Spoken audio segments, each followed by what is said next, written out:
আরে বন্ধু, তুই কোনে যেতেছো?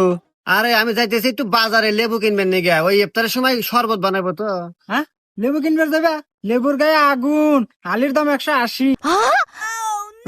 বলি আর কি আর দেবো ভাই, কিনা তো নাকবই, কারণ আমার পরিবারের সবাই রোজাদার ব্যক্তি।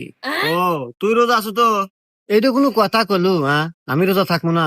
আরে পাগল, একটু বছর পর পর এই একটু রমজান মাস আসে। আল্লাহর এটা রহমতের মাস, মানুষের পরিবর্তন হওয়ার মাস। আর এই রোজার মাসে আমি রোজা থাকবো না? আরে 5 ওয়াক্ত নামাজ এবং 33টা রোজা রাখতেই হবে, এটা আল্লাহর হুকুম, মানতেই হবে। তোরা তো রোজা আছো নাকি?